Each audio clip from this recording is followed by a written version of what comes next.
el equipo 2 y les vamos a explicar qué son los elementos para una teoría de interpretación del relato mítico. Primero vamos a nuestra brújula. Hay que comprender qué es una estructura. Bueno, una estructura es un conjunto de elementos constantes y variables que se relacionan, transforman, se autorregulan y se rigen por ciertas reglas, normas, códigos y leyes dentro de un mismo contexto de significación. El mito, por su lado, de acuerdo a Roland Barthes, es un sistema de comunicación, un mensaje, sujeto a determinadas condiciones lingüísticas que lo caracterizan. De acuerdo a Lévi-Strauss, existen 3 elementos fundamentales que deben tenerse en cuenta en todo análisis del mito. Primero, el armazón. El armazón es un elemento invariante, conformado por un conjunto de propiedades estructurales que son constantes en todos los mitos. Su unidad discursiva funciona como un algoritmo, es decir, una secuencia de enunciados cuya función genera comportamientos que tienen una finalidad establecida, y posee una sucesión temporal entre los comportamientos, que se expresan en un plano de antes y después. Como segundo elemento tenemos el mensaje, que es la significación particular del mito ocurrencia que se sitúa en 2 isotopías y da lugar a 2 lecturas diferentes, una a nivel discursivo y otra a nivel estructural.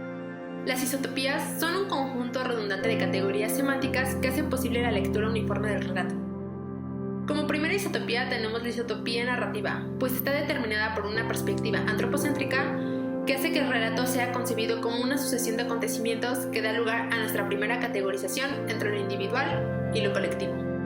Nuestra segunda isotopía está estructurada sobre el plano discursivo. El problema que se plantea la descripción es el de la equivalencia establecida entre los lexemas, los enunciados constitutivos de las secuencias narrativas y las articulaciones estructurales de los contenidos que les corresponden. Nuestro tercer elemento es el código, que está dividido en 5 subcategorías. El primero es la definición de unidades narrativas, pues es necesario comparar elementos narrativos para determinar consecuencias y transformaciones en cadena con el fin de comprobar relaciones necesarias entre los elementos y la delimitación de sintagmas narrativos. Nuestra segunda subcategoría son las delimitaciones y reconversiones, la comparación de una secuencia a interpretar y una secuencia transformada con 2 fines diferentes. La primera, si la secuencia a interpretar parece situarse entre la isotopía presunta del conjunto del relato, la comparación determinará los límites de los sintagmas narrativos que ésta contiene, cuya manifestación adopta la forma de significantes discontinuos. Y la segunda, si la secuencia a interpretar parece invertida en relación con la isotopía presupuesta, es decir, plantea el problema teórico más general de la existencia de 2 modos narrativos distintos que se podrán designar como el modo del engaño y el modo verídico.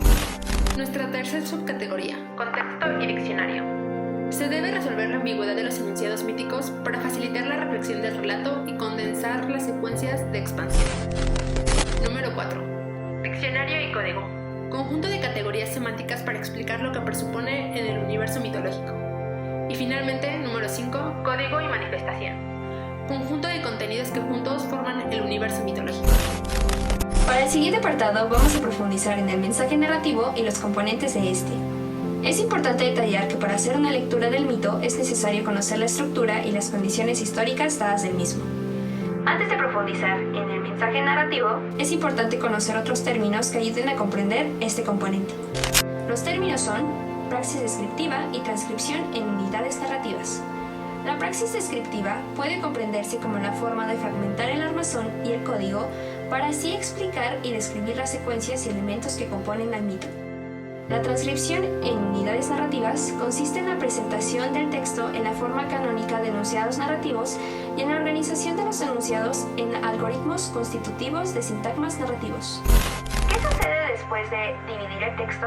Una vez que se ha dividido en secuencias correspondientes a las articulaciones del contenido previsible, se analiza cada secuencia por separado para descubrir los elementos y sintagmas míticos que contenga. El relato así transcrito no presenta más que el armazón formal del mito, abandonando provisoriamente al texto los contenidos del mensaje propiamente dicho. ¿Con qué finalidad se realiza todo esto? Los fines del procedimiento son 1. Constituir los marcos formales dentro de los que podrán ser volcados y analizados los contenidos, esto gracias al descubrimiento de las unidades narrativas. 2. Permitir la eliminación de los elementos del relato no pertinentes a la descripción y explicación de otros elementos que son indispensables, a través de la retención de las unidades narrativas reconocidas. 3. puede permitir la identificación y redistribución de las propiedades semánticas de los contenidos provenientes del modelo narrativo, ya sea de la posición de los contenidos dentro del relato o de las transformaciones impuestas por el modelo.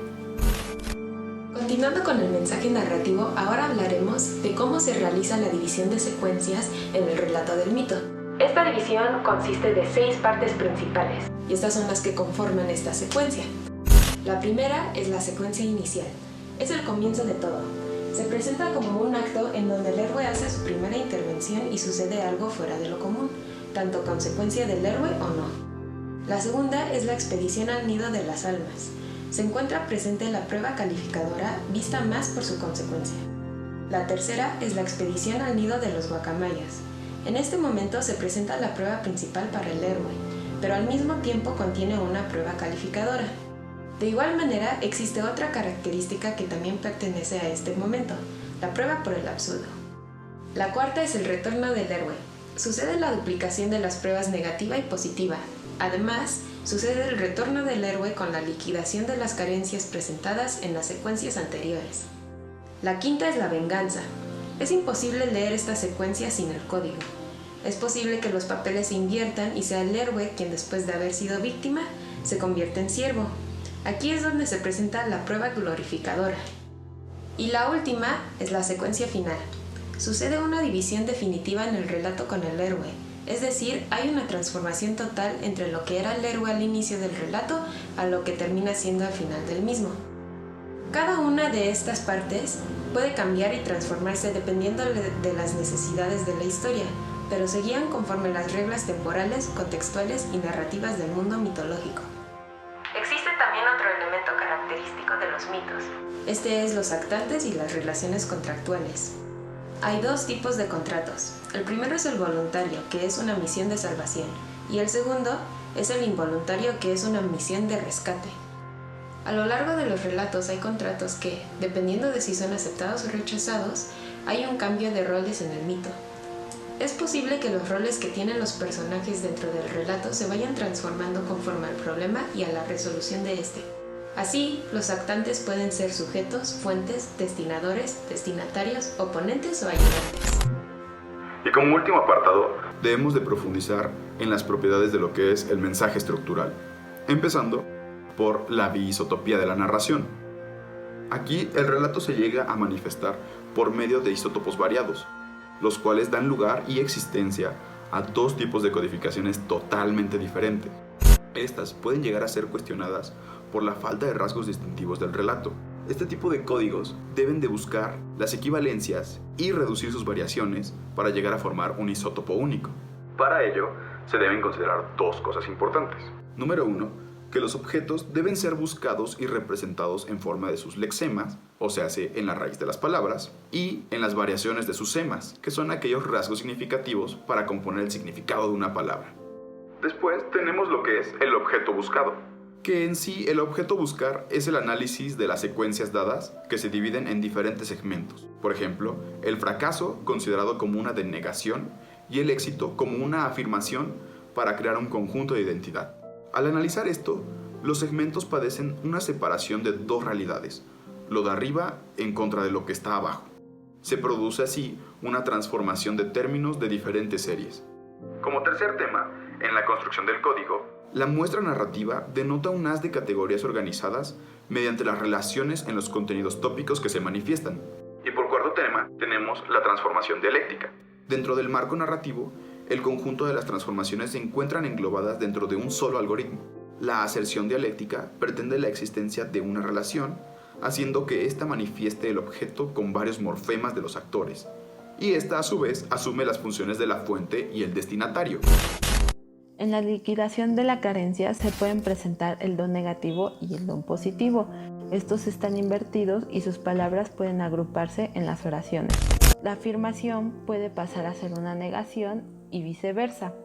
En este caso, el don negativo también puede tener contenidos afirmados y esto puede constituir a una anticultura, mientras que el don positivo puede tener su misma estructura y esto puede pasar a ser evidencias. Aún con esto, la interpretación puede ser un poco difícil ya que no está completa y esto solo se establece en los contextos de la fuente y el destinatario. y en sí va a tratar de comprender el conocimiento que se tiene de los códigos. Luego, en la cultura sexual, con ayuda de un modelo cultural se busca establecer una equivalencia entre sus valores. Para ello, esta cultura necesita estar representada relativamente y que también tengan su naturaleza metalingüística, que es del uso del lenguaje, y axiológica, que es la teoría de valores, fijándose más o menos en el sistema de las dimensiones culturales del mito, y así se pueden recuperar en el sistema de uno y otro. Estos elementos luego pueden estar constituidos a la naturaleza del macho y a la naturaleza de la hembra en este código, y esto puede generar una nueva categoría que puede ser del paciente versus agente. La calificación y la descalificación en el punto de vista del contenido estructural de diferentes grupos de palabras de este relato están para poder justificar y ejecutar un contrato castigo, usando la expedición de nidos del alma e inmersión del lago, como se habían explicado previamente, para aproximar su interpretación y poner en evidencia sus identidades y diferencias. La calificación del héroe en este va a dar las cualidades y capacidad del héroe para poder superar una prueba, pero que va a sufrir de una clasificación variable, transformándola así en un metasujetos de cambio en su concepto. Una vez que este héroe está cualificado, se va a poder llegar a ser un complejo. Subsumiría cada término y no solo de una categoría, sino también para dar a entender sus propiedades sin necesidad de interpretar su secuencia. En la cultura natural, después de la calificación de este héroe, se tiene que descomponer cada uno de sus términos, defendiendo su naturaleza en el mundo de los espíritus. Al volver a introducir este nuevo código, afirma una nueva posibilidad de relación y toma en cuenta su naturaleza usando dos categorías que también se han visto, en las cuales son la topología, que es de arriba a abajo, y la biología, que es la vida versus la muerte.